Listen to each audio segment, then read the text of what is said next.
Hi, I'm Samantha. I'm the marketing director here at Knight Knox, and joining me today is Tom Cooper, who's our sales manager. Thanks for having me.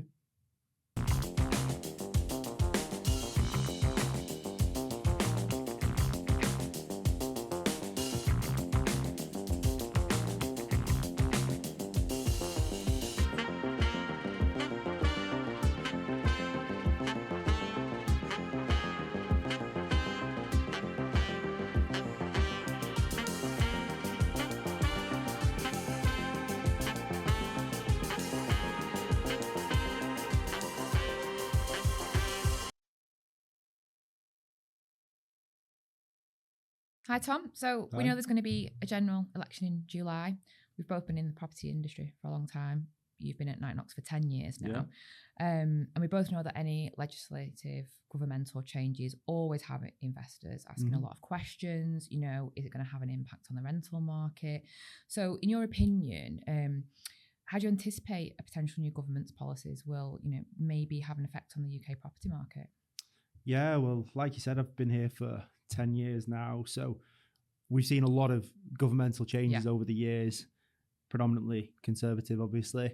But I think it's important to know that a lot of changes have already happened for buy-to-let landlords. Yeah. I think if you look at stamp duty, the surcharge they implemented, the changes to Section 24 stopped landlords from writing off the mortgage interest against the rental for tax purposes. The Renters Reform Bill. There's a lot of things that have already changed or have nearly changed in the Renters Reform Bill.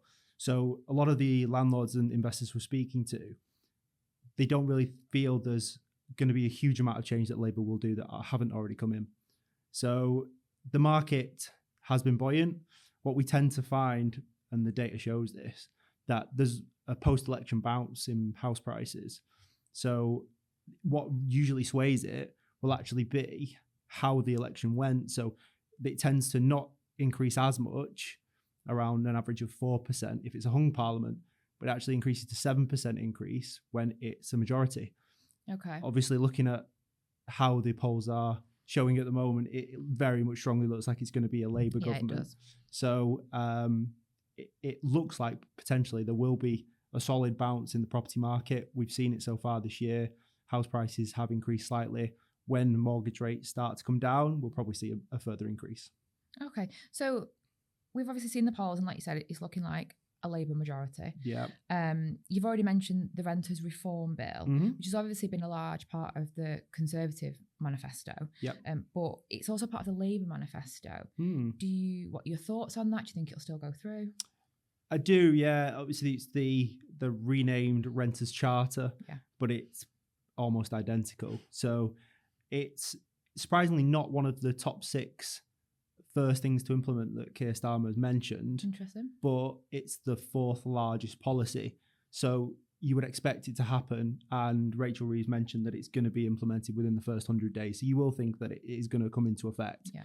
In what capacity, we're yet to fully find out. So some of the changes are going to be beneficial. So things like the registration of landlords, making sure the properties are up to a certain standard, the abolishment of Section 21 no-fault evictions, things like that are positive for the market because the majority of landlords are good. 80% of the landlords are those who look after the properties, are small-time investors. Yeah. And you're always going to get outliers. You're always going to get rogue landlords, and it will hopefully eradicate those problems. But 85% of investors own less than 4 properties, buy-to-let landlords, 45% of them own 1. So the majority of the market is just your one person, potentially accidental landlord, have bought 1 property to add towards the retirement portfolio. They look after the properties. They look after the tenants. It's the very few that give a bad name to the many. And I think as well, especially with the properties that we sell, or a lot of the properties that are in the rental market as it currently stands, landlords don't manage them themselves, do they? They use property management companies or letters agencies, though they are, held to these regulations anyway. Yeah, definitely. Yeah, a lot of the landlords we deal with want something that's hands off, that's hassle free. They don't want to spend their evenings and weekends changing light bulbs or broken down radiators or boilers. It's just not what they want to do on a day to day. So some of the changes that they'll bring in will definitely benefit the market. I know one of the main reforms that's already started to take place is the leasehold reform, which we've seen. Obviously, the restriction of new leases and ground rent, which needed to come into place. But then the next step of that will be to implement kind of further changes, maybe to remove and abolish leasehold altogether and move to a more Commonhold.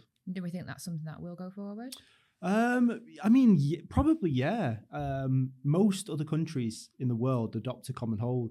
The UK or England specifically are one of the very few that hold a leasehold system, and it is open to abuse at the moment. You will get freeholders who will charge a higher than normal rate to manage the building and cut a little bit across the top for themselves. So moving to a Commonhold, in theory, makes sense, where the leaseholders themselves have full control over the building, making sure all the properties and the building itself is looked after. But obviously that will cause some short-term chaos in itself. As if you've ever tried to negotiate with your neighbours, maybe to get the fence repaired or replaced, it's not the easiest thing in the world. So there might be a little bit of short-term confusion, but I'm sure in the long term it probably will be beneficial. Fair enough. Do you think there are any specific policies that investors should be aware of amongst the different parties? Obviously, we're looking at potentially, probably a Labour majority, but the rest, it's a pretty even race. So is there anything else that's out there that you think could have an effect? Yeah, I think the main, obviously, policies that they're looking to bring in will be the Renters' Charter, which is obviously discussed there already. The main other policies that they're talking about, and this incorporates the entire housing market, is the supply issue, the building of new properties. Which has been the main issue for a long time. Of a very long time. So obviously under the Conservative government, they removed the targets, the compulsory targets. Labour have stated that they will bring them back in. But even then, the 300,000 houses that they've pledged to build in the next, say, 5 to 6 years, we're miles away from that. It needs to be double. I don't think we've been close in a long time, have we? A very long time. And that's causing the majority of these issues. The lack of supply, the increase in demand, certainly in city centre locations, means that prices are going up, rents are going up, which is attractive for landlords. So then the government are then using other methods such as the taxation, the change in stamp duty, Section 24, to obviously discourage them to somewhat. But rather than discourage them, investors will just diversify and move into different strategies. Yeah, which is obviously from the view of the renter. Yep. At the end of the day, we know first-time buyers, they can't get on the housing market. Yep. They're struggling. That's to do with a host of reasons. One of the main ones being just the sheer cost of the deposit. Can't get 100% mortgage anymore, anything like that. So that's the main barrier, which means that the rental market is not going anywhere for the foreseeable future. No, it's not. The average house price in the UK now is just under 300,000, which is 8 times the average salary. So as long as that discrepancy is there will be a need for buy-to-let landlords. 20% of the market is private rental. So there is a demand for good quality stock, and obviously we work with developers that aim to bring new build properties or newly converted properties to the market for a variety of sectors. But until the new government, whichever it is, manages to get a grip on the supply issue, we're not going to see any changes. Okay, so we've spoken about policies, what we think might come in, ones that they have, put on their manifestos to entice people to vote. Yep. With potential changes in taxation, such as property taxes or capital gains tax, do you think property investors will need to adjust their strategies in any way? I think most investors have already adjusted their strategy. So with the changes in taxation to capital gains, which is reduced now to 3,000, your allowance this year from April, and the Section 24 with the changing of the mortgage rate relief, that is only for unincorporated landlords. So if you are to buy a property in a company name, you can still write off some of that mortgage interest. So we've seen now that 60% last year of landlords bought in a company name, 75% are projected to this year. So although measures were implemented, landlords have now seen a change of how to circumvent it to some extent. Same with holiday lets, furnished holiday lets. It operates in the same way. So we've now seen a shift of landlords moving into the holiday let market, which has obviously been one of our popular asset classes last year. So again, it's whether the new government will try and implement any further changes. Now, Labour have said that they're not going to change the capital gains threshold again. So whether there's going to be further changes in terms of taxes, you would think so. There'd be something that they've got to get this money from somewhere for all the other pledges that they've made. You almost anticipate there will be something further down the line, but what that looks like, we actually don't know yet. Who knows? Yeah, and whether it's anything to do with the property side, we don't know. One thing that they have, both parties have pledged to bring back, is the Help to Buy scheme, originally introduced by the Conservatives. Again, fantastic to get new buyers and first-time buyers on the market. Definitely. But it's, where are these properties? If these properties are so far out of reach for first-time buyers based on the money that they're making, is where are they going to buy these properties? And wasn't that the problem in the first place? That, you know, one of the reasons that the scheme stalled was that there just weren't enough properties out there in the market. Yeah, definitely. And it was beneficial for a lot of people. It helped them get on the market. So now there's talks of a mortgage guarantee scheme, smaller deposits. But as we found kind of 2007, 2008, having smaller deposits can potentially lead to other problems. So there's things that we can do, or the government can do, to try and stimulate the market. But it ultimately all comes back to supply. I think that's one of the biggest things that every government has faced for the last 20 years, really. Yeah.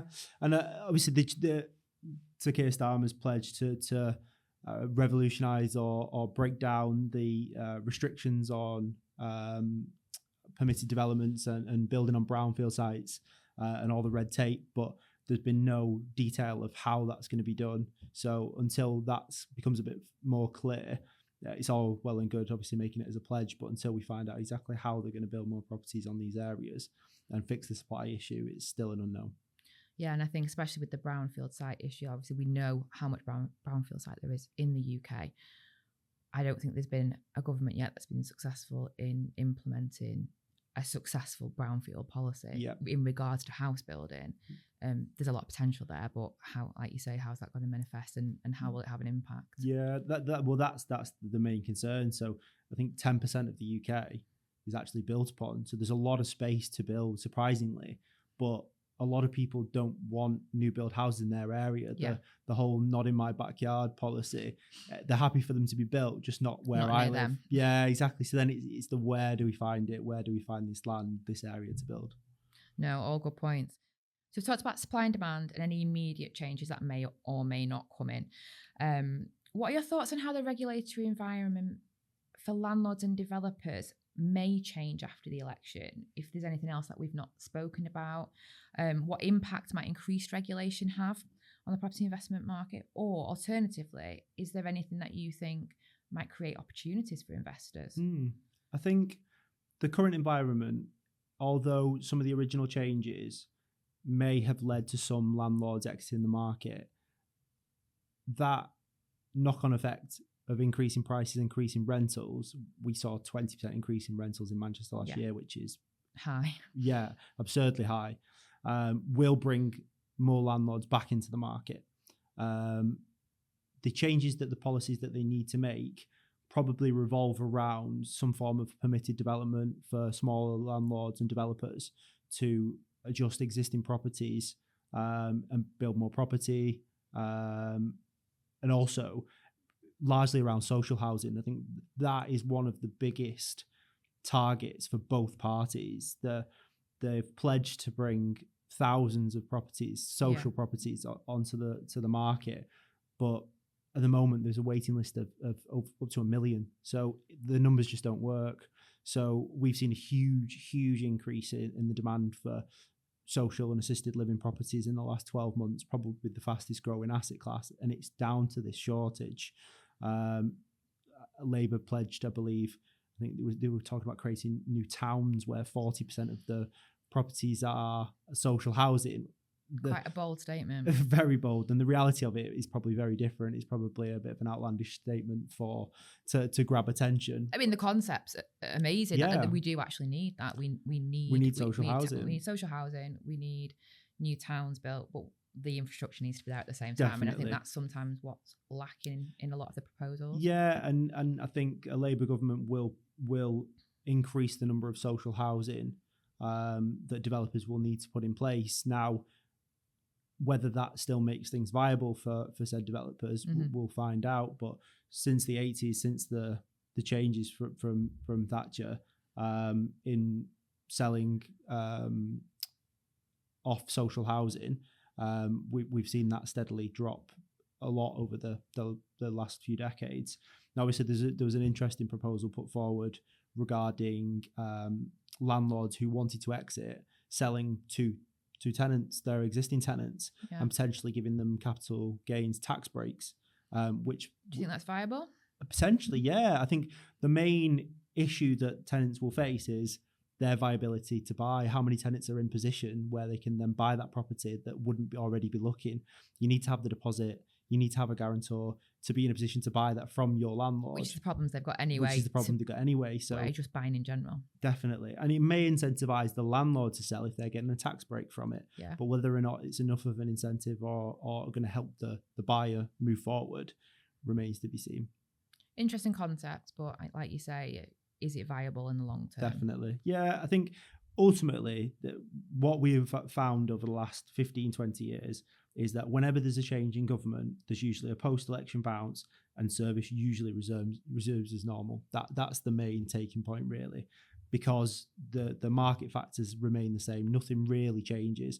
Yes, there's somebody new living in Downing Street, but ultimately, until they get a grasp on the demand, the supply, most things are going to stay the same.